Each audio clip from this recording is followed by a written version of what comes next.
आप देख रहे हैं एसडीएम न्यूज़। मैं हूं रियाद अंसारी। इस वक्त मैं महाराष्ट्र के तारीखी शहर औरंगाबाद से बात कर रहा हूं और आज चूँकि हम देख रहे हैं कि महानगर पालिका के चुनाव डिक्लेयर हो चुके हैं।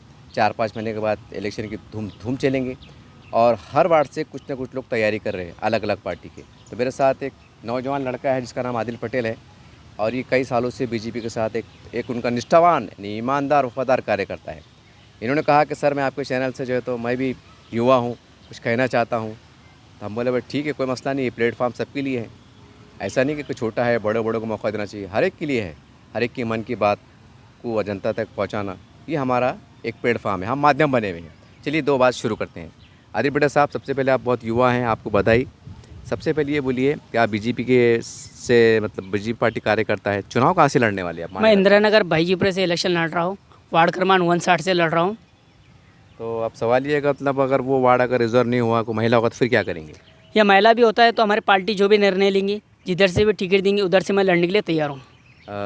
आदिल पटेल साहब, सवाल ये है कि आप तो देख रहे हैं कि मुसलमानों के दरमियान में बीजेपी के लिए कैसी गलतफहमी पाई जाती है, जो भी एक नाराज़गी पाई जाती है, तो फिर आप कैसा समझेंगे मतलब मुसलमान आपके महल्ले के लोगों को? कि अभी तो हमारे आमदार अतुल सावे साहब हुए, संजय केनेकर साहब हुए, इन्हीं का ने अभी तक कोई जातिवाद नहीं है।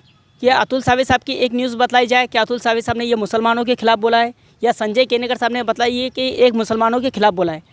इन्हीं के पास अतुल सावे साहब का ने और केनेकर साहब का ने जातिवाद का शॉट ही नहीं है। वो हर समाज को लेकर चलते, हर समाज को साथ लेकर रहते।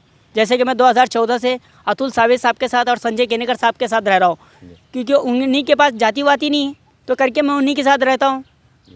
फिर भी आपको लगता है कि मतलब आपके विकास से काम पे सवाल ही, अगर जैसा आप आमदार बता रहे, तो फिर आपके वार्ड में तो आपने अपने निधि से क्या क्या काम कराया, बता सकते हैं आप थोड़ा बहुत? हमने रोड का काम कराए, नारेगांव के अंदर कौसर पार्क के अंदर हमने 6 से 7 रोडों के काम कराए।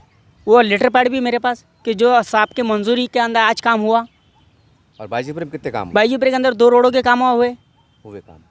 उसके अलावा मतलब अगर आपको मान लीजिए अगर चुन के आते हैं आप, तो सवाल ये वहाँ का नहीं, आपके वार्ड का विकास के लिए और नए काम क्या करने वाले? क्योंकि हमारे पास अतुल सावे साहब आमदार भी है, मंत्री भी है, हम उन्हीं से भी काम लेंगे। और संजय केनेकर साहब एमएलसी आमदार है, उन्हीं से भी काम लेंगे। हम दोनों आमदार खासदारों से काम लेकर शहर का विकास करेंगे। क्योंकि आज हमारे पास खासदार साहब भी, हमारे संतराम भुमरे साहब, वो भी हमारे खासदार है, उनसे भी हम शहर का काम लेंगे और शहर का विकास करेंगे। लेकिन जो मुसलमानों में एक नाराज़गी है, गलतफहमी है, जो भी है, इसको दूर कैसे करेंगे आप? नहीं, वो पिछला जो हुआ वो उसको साइड में रखना चाहिए, अभी नया देखना चाहिए। मतलब पुरानी बातों को बर्बाद रखना चाहिए, पुराने बातों को साइड में रखना चाहिए। बन आज हमारे आमदार साहब ने कुछ भाषण दिए होंगे या हमारे आमदार साहब ने किसी को दिल को दुखाए होंगे, वो बात और है। कि हमारे आमदार साहब की एक न्यूज़ बतलाई जाए कि अतुल सावे साहब ने किसी मुसलमान को तकलीफ़ दिया है या हिंदू भाइयों को तकलीफ़ दिया, नहीं दिया है। अच्छा आदिल पटेल साहब, एक पर्सनल सवाल करता है कि जैसा देखिए आप सब मुसलमान तो वहाँ जाती नहीं, उनकी सभाओं में जाती नहीं, पार्टी मतलब प्रोग्राम में जाती नहीं। अब आप मुसलमान हैं, आप उनकी पार्टी में साथ में, उनके प्रोग्राम में साथ में रखते, तो आपको ऐसा उन पर आरोप लगते हैं कि कट्टरवादी है, जातिवादी। आपको लगता है कि मुसलमानों के बारे में कुछ उल्टे पुल्टे बातें करते हैं? नहीं, तो बोलने दीन है, सबको बोलने का अधिकार है। अब इलेक्शन में लोग बोलते रहते हैं, अब जिसकी रूटीन नहीं चल रही तो वो बोलते रहेंगे। नहीं, अंदर जैसा जो बोलते हैं ना मुसलमानों के ताल्लुक से, कैसी बात होती मतलब? नहीं, मुसलमानों को और लेके चलने का बोलते हैं कि भारतीय जनता पार्टी हर कार्यकर्ताओं को, मुसलमानों को भी जोड़ने के लिए वो साथ लेके चलती है बीजेपी। आपको अतुल सावे साहब भी बोलते हैं साहब आप मुसलमानों को जोड़ो बोल के? नहीं, बिल्कुल बोलते हैं, सब बोलते हैं कि जोड़ो मुसलमानों को। अब मुसलमान नहीं आते तो अब उनकी मर्जी है, हर इंसान की अपनी अपनी मर्जी रहती है। तो आप उनको बोलते हैं साहब कि हमको भी थोड़ा बहुत मुसलमानों के पास कुछ बड़े बड़े काम करना पड़ेंगे? नहीं, सावे साहब का मसला ये है कि भाई सावे साहब का एक ही बोलना है कि कोई मुसलमान मेरे पास आता है तो मैं उसके लिए तैयार हूँ। क्योंकि आप जाइए, आप खुद जाइए, आप देखिए सावे साहब का ने काम बोलिए तो सावे साहब उनके लिए काम देने के लिए तैयार रहते हैं। मतलब कोई भी काम अगर मुसलमान लेंगे तो तैयार रहेंगे? वो कभी भी तैयार हो। अतुल सावे साहब भी तैयार है और केनेकर साहब भी तैयार है। इन्हीं के पास कभी भी जाओ आधी रात को वो तैयार रहते। मुसलमानों की नाराज़गी नहीं उनका ने, आज भी मुसलमानों के लिए वो आते। आज औरंगाबाद में मुसलमानों को 4 कब्रस्तान की ज़रूरत है, 4 ईदगाह की ज़रूरत है। यार जैसा आप बता रहे कि मंत्री हमारे, तो फिर आप ये मुद्दा उनके सामने रखेंगे? क्यों बिल्कुल रखेंगे, मतलब बिल्कुल रखेंगे। अच्छा, करके देंगे आप उनको? करके देंगे, क्योंकि सरकार में हम लोग है ना, तो हम नहीं करेंगे तो कौन करेगा? कब्रस्तान किसी के लिए, कब्रस्तान हमारे लिए भी है ना जी। तो मतलब फिर मुसलमानों को क्या करना चाहिए फिर अब? नहीं, मुसलमान ने एक प्लेटफॉर्म पे आना चाहिए सरकार के पास। हम सब लोग बात रखेंगे, क्योंकि हर मुसलमान एक प्लेटफॉर्म पे आता है तो हम सरकार के पास ये बात रखेंगे। लेकिन उनके ऊपर ये आरोप लगते हैं कि वे बीजेपी बोलती कुछ है, उनके दिल में कुछ है, तो इसके ऊपर क्या कहेंगे? नहीं नहीं, ये बोलने के लिए लोगों को बोलते रहेंगे, वो बातों को साइड में रखना चाहिए। आज नया देखना चाहिए कि ठीक है, सरकार अपनी तो अपन सरकार कन जाएंगे, सरकार को बोलेंगे, फ़र्क पड़ेगा मतलब? बिल्कुल फ़र्क गिरेगा, मतलब कुछ गलतफहमी दूर हो सकती गलत फैमिली दूर हो सकती, हो सकती। बिल्कुल यकीनन होंगी।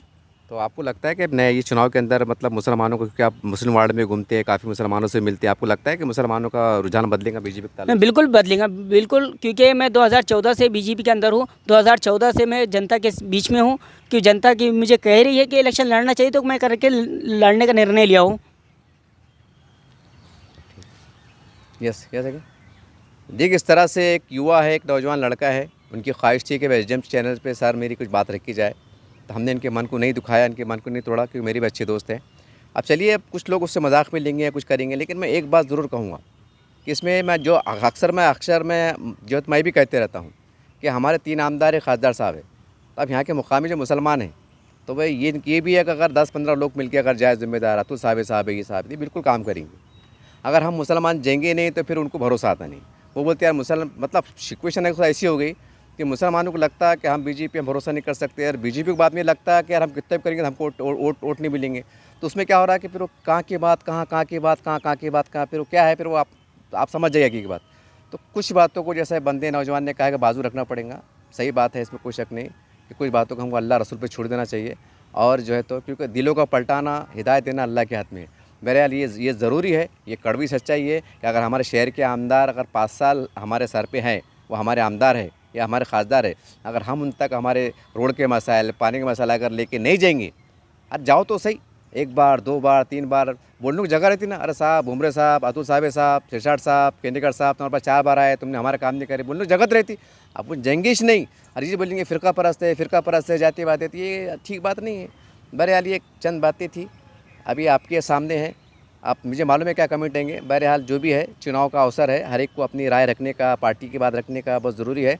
और हर कमेंट जो करने वालों से मेरे गुजारिश है, देखिए आप कोई जातिवाद का कमेंट ना करें। पुलिस प्रशासन की, गृह विभाग की, मतलब साइबर क्राइम की आप पे नज़र है, ये उसको आप हल्के मत लो, छिछोरेपने मत लो। किसको बोलते रहे कि भाई नौजवान लड़का है कि जी ले रहे, बीजेपी कुछ ही बोलते रहे, नेता कुछ ही बोलते रहे, रिकॉर्ड पे जाता है। अब नकली आईडी ये बोलते हैं ना, पुलिस डिपार्टमेंट में ऐसा सक्षम रहता है, जब बात बढ़ती है ना तो खबर के मुर्दे उखाड़ लिए जाते हैं जांच के नाम पर, बोलते हैं डीएनए टेस्ट होता है। फिर एक मैं आपको एग्जांपल दे रहा, तो कानून को हल्के मत लो, गैर ज़रूरी कमेंट्स मत करो। आपको किसी बात पसंद नहीं आ रही, कोई बात नहीं है, उसको बुरा भी मत बोलो और नज़रों में मत आओ। अरे अपने आप को बुरा साबित भी मत करो, कम से कम नहीं अच्छा बोल सकते तो बुरा भी मत बोलो, खामोश इख्तियार करो। ये वक्त और हालात की आज ज़रूरत है। उम्मीद करते हैं कि आप इस पर समझदारी का मुजाहरा करेंगे। देखते रहिए आप एसडीएम न्यूज़ चैनल। जय हिंद, जय महाराष्ट्र।